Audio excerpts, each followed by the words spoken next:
제가 대학에 들어와서 가장 힘들었던 게 바로 시간표 짜는 거였어요. 맞아요. 진짜 힘들거든요. 그쵸? 막 처음에 사람들이 전기, 전선 막 이런 말 쓰는데 저는 이게 줄임말인지도 몰랐어요. 막 그래서 처음에 전기, 전선 이러니까 내가 다니고 있는 게 이화여대인지 한국전력공사인지 몰랐다니까요? 아, 이거 제가 들고 온 회심의 개그였는데 좀 아닌 것 같아요. 어쨌든 그러고 저는 학점에 대한 개념도 없었고, 그리고 졸업을 하기 위해서는 무슨 필수 과목을 들어야 한다는데 그게 어디 나와 있는지 정말 몰랐어요. 아, 언니는 어땠어요? 아, 이거 당연히 모르죠. 이거 어떻게 합니까? 그쵸? 그래서 제가 준비했습니다. 이화여대 예비봇들을 위해서. 일단은 이화여자대학교 홈페이지에 들어갑니다. 그러면 상단 배너가 보이실 거예요. 상단 배너에서 학사 안내를 클릭, 교과 과정을 클릭, 전공별 교과 과정 보기를 클릭. 아, 마지막 하나 남았습니다. 입학년도별 교과 과정 조회하기를 누르시고 천천히 읽어보시면 시간표 달인이 되실 수 있을 거예요. 네, 여기서 본인이 지원하는 학과를 전부 설정하면 이렇게 생긴 표가 출력되는데요. 여기서 각 학년과 학기에 어떤 과목을 수강해야 하는지 확인할 수 있습니다. 혹시 이 영상 보고 계시는 우리 예비봇 분들이 아직 지원하고 싶은 학과를 못 정했다면 이 방법을 참고하시는 것도 좋을 것 같아요. 고1 아니 그래도 하루는 쉬어야지 어떻게 그래요. 그래도 저는 5일을 나가더라도 널널한 시간표가 좋더라고요. 널날! 언니 막 하루에 시험 4개씩 볼 수 있어요? 아니, 학교 5일 동안 나올 수 있겠어요? 전면 대면이었던 제 1학년 시간표도 보여드리자면 이땐 금공강도 만들어서 제 역대 시간표 중에 최상이라고 할 수 있어요. 저는 학교 5일 다 나가는 대신에 널널하게 한 하루에 2과목 듣고 어쩌다 한 수요일, 목요일쯤에 3과목 듣는 그런 널널한 시간표를 추천합니다. 강의는 어찌어찌 열심히 듣는다 쳐도 자, 이제 시험 기간이 되고 시험 날짜가 발표돼서 달력에 쓰려고 하는데 잠시만, 이것까지 추가되면 시험이 4개인데? 저는 그래도 금요일 공강이 제일 좋아요. 금요일에 공강을 만들게 되면 금, 토, 일 3일을 쉴 수 있으니까 주말이 3일이 된 것 같은 그런 느낌? 근데 여러분, 결과하고는 상관없이 그게 우리들 마음대로는 안 된다는 거 다들 아실 거예요. 제 시간표 한번 보여드릴게요.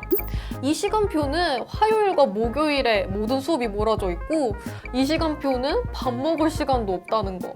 결국 수강 신청 성공하는 사람이 승자예요. 맞아요. 저는 작년 2학기에 들었던 현대미술사라는 수업을 굉장히 추천하고 싶은데요. 사실 현대미술 작품들이 얼핏 보면 좀 대충 그린 것 같아 보이고 그렇지 않나요? 아, 뭔지 알죠? 진짜 난해해. 이런 작품들을 역사적인 흐름 속에서 이렇게 해석하는 방법을 배울 수 있다는 게 정말 이 수업의 장점이었습니다. 정말 추천해요. 저는 1학년 1학기에 들었던 여행과지리 수업이 제일 기억에 남아요. 제가 고등학교 수능이 세계지리 선택자였는데 그 세계지리랑 비슷하면서도 과목 이름이 여행과 지리이다 보니까 교수님이 여행을 다니시면서 직접 찍은 사진이나 동영상을 되게 많이 보여주시더라고요. 그래서 코로나 시즌에 여행을 못 가는 대신에 영상을 보면서 랜선 여행을 하는 그런 느낌이었어요. 그리고 한 가지 독특한 과제가 하나 있었는데 바로 여행 계획서 쓰기 과제였거든요. 제가 한번 보여드릴게요. 저는 중국 서북부 실크로드 여행을 컨셉으로 잡았었거든요. 그래서 이렇게 보시면 미리 여행 루트를 짜놓고 그 루트대로 내가 어떻게 여행할 것인지를 계획하는 그런 과제였어요. 그래서 제가 찾아본 사진들 중에 이렇게 정말 멋있는 사진도 많았거든요. 그래서 정말 가고 싶었는데 아쉽게도 루트만 짜놓고 가지 못했어요. 일반 물리 과제예요. 30분 간격으로 핸드폰 배터리 충전량을 측정해서 그래프를 그리는 과제였어요. 제가 그때 역시 대학이라 그런지 이런 과제도 내주시는구나 생각했어서 기억에 남는 것도 있지만 교수님께서 이 과제를 추석 연휴쯤에 내주셨는데 연휴에 과제를요? 살짝 너무하시죠? 코로나 때문에 어차피 어디 가지도 않을 테니 집에서 연휴 동안 해보라고 내주신 거거든요.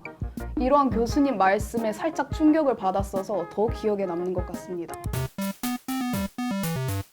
저희 과는 아무래도 과학 실험 수업이 많다 보니까 실험 레포트가 정말 필수예요. 이게 특히 자필로 써야 되는 경우가 정말 많은데 이게 처음에는 수업 내용도 어렵고 이런 형식도 너무 처음이고 해서 힘들었거든요. 사실 실험 레포트는 그냥 본인이 본 걸 구체적으로 쓰는 것부터가 시작이거든요. 여기 약간의 분석과 계산? 저희 정치외교학과도 글 쓰는 과제가 꽤 있는 편인데요. 저는 글을 쓰기 전에 짧게 정리를 하는 편이에요. 뭐랄까, 코스 요리를 생각하면 이해가 빠를 것 같은데 내가 어떤 요리를 선보일 건지 계획하고 또 그 코스가 자연스럽게 연결되게끔 구성하는 과정을 생각하면 돼요. 오, 완전 요리사 같아요. 서론, 본론, 결론으로 나눠서 여기엔 이런 내용을 쓰겠다 계획하고 또 그 내용이 유연하게 연결되도록 다듬는 거죠. 이 과정에서 논문도 찾고 또 전문 서적도 좀 참고하고요. 저는 커미보답게 팀플 지옥에 빠지곤 하는데요. 기사 작성 과제도 팀플로 진행하는 경우도 있고요. 영상 제작은 당연히 팀플로 하고요. 물론 윤수로사랑 비슷하게 논문처럼 쓰는 과제도 있지만요. 저는 제 전공 과목이 아직도 너무 어려워서 전 교재도 항상 사서 꼬박꼬박 정독을 하는 편이에요. 제가 공부했던 자료 보여드릴게요. 자, 여기 보시면 제가 교수님께서 올려주시는 PPT나 아니면 PDF 파일에 있는 그래프는 이렇게 제가 캡처를 해서 노트에 삽입을 합니다. 저는 화학 전공이다 보니까 이런 원소 기호나 구조 같은 거를 구체적으로 그려야 될 때가 있거든요. 이렇게 색깔을 다양하고 자유롭게 많이 쓸 수 있다 보니까 좀 필기가 깔끔해지는 편인 것 같아요. 이야, 역시 아이패드가 진짜 부럽네요. 아빠, 난 잘 지내. 종이패드와 함께. 저는 되도록이면 시험 2주 전부터 복습을 하려고 하는 편이에요.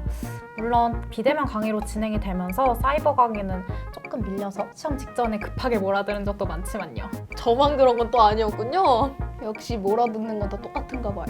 아무튼 여기서 제일 중요한 건 강의 때 교수님 말씀을 최대한 자세히 받아 적는 거예요. 그래야 나중에 복습을 하면서 리마인드를 계속하면서 수업 내용을 암기를 할 수 있거든요. 그리고 이렇게 필기한 거를 바탕으로 다시 워드에 제가 타이핑을 합니다. 그렇게 타이핑을 하면 제 머릿속에서 약간 구조적이고 체계적으로 정리를 할 수 있어서 그렇게 하는 편이에요. 특히 저희 비대면 수업으로 바뀌면서 온라인으로 시험을 보기 시작했잖아요. 서술형, 논술형, 게다가 오픈북 시험이기 때문에 이렇게 암기를 하는 것만으로는 조금 힘이 들더라고요. 그래서 저는 제가 미리 예상 문제를 만들어보고 거기에 대한 답변을 적어보는 식으로 공부를 했어요. 문과는 이렇게 하는 편인 것 같은데 이과는 조금 다를 것 같아요. 일단 저는 무조건 종이에 쓰면서 공부해야 하는 타입이라 과목별로 수업 전에 PPT 자료들을 미리 다 출력해놔요. 이렇게 전부 다 프린트한 거 보이시죠? 그리고 꼼꼼하게 해야 마음이 놓이는 편이라서 거기에 빽빽할 정도로 필기를 엄청 해놓습니다. 전공 과목들 같은 경우엔 아무래도 과 특성상 시험에서 수학이나 과학 문제를 풀어야 하는 경우가 많아요. 그래서 문제를 풀어보고 마무리합니다. 이 문제를 푸는 게 어떻게 보면 가장 중요한 단계일 수도 있지만 나중에 가면 시간이 없어서 어쩔 수 없이 가끔씩 건너뛰기도 해요.